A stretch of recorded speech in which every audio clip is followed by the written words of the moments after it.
And welcome back, everyone. Thank you for checking out this episode. You are in for a treat today because we are going to talk about one of the hottest topics in the nonprofit sector, fundraising. Quite a daunting challenge of meeting fundraising goals, and no amount of passion, energy, or hard work can replace the fact that money is needed to fuel your organization's growth. So how do you raise money to expand your organizations? I am so super excited to introduce today's guest, Larry Johnson, someone who is passionate about helping nonprofits to achieve the highest level of sustainable funding. He is so passionate that he wrote a book about it, The 8 Principles of Sustainable Fundraising, how nonprofit can transform fundraising anxiety into the opportunity of a lifetime, which we will spend quite a bit of time on in just a minute. Before I do that, I just wanted to share a couple reviews on the book with you here. Larry Johnson hits the mark with his 8 principles. Johnson gives you the framework, motivation, and tools to lead donors to the mountain. This is from DC Greger of Habitat of Humanity. Johnson provides on-target, practical, and proven insights into both the art and the science of fundraising. Every nonprofit board member and executive should read this book to get excited about the cost-driven and storytelling fundraising. This is from Jim Everett of Treasure Valley YMCA. Larry believes that it is in every organization's reach to develop a dependable, renewable, and expandable streams of fundraising revenue.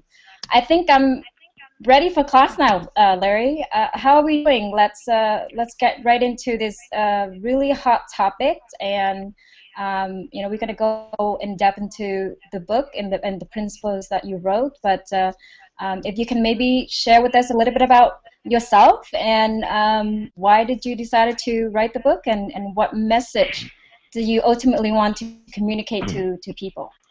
Well, thank you for having me. Just a little bit about me. I've been involved in philanthropy on both sides of the aisle as a donor and a volunteer, and also as a professional fund development officer for over 30 years. I started out working for one of the national consulting firms, Ketchum, where I worked for 6 years. And I served for 15 years in higher education as the Chief Advancement Officer for universities.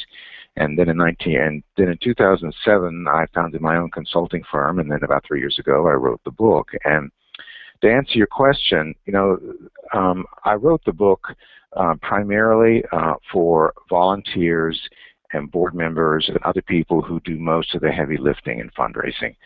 Professionals have found it very useful. But when I wrote it, I specifically tried to address that audience, and as a result, when you read the book, you'll notice that it's devoid of any sort of jargon or fundraising terminology. It's all written in common English, and because there really isn't much out there on the market that a board member can understand and is authoritative as well. And so that's why I wrote the book, was to get it out there and to have board members and volunteers be able to praise that.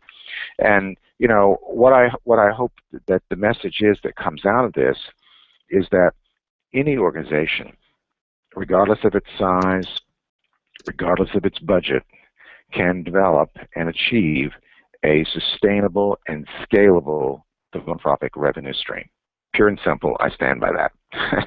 So, and the 8 principles themselves, I didn't invent these things, I put a name on them.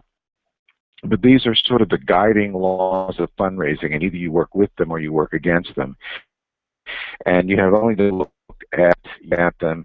You look at organizations around you, and you're going to see that the ones that are raising money and are doing well year in, year out are the ones that generally abide by these 8 principles. And the closer they get to the ideal, the more effective their fundraising programs are. Fundraising is one thing.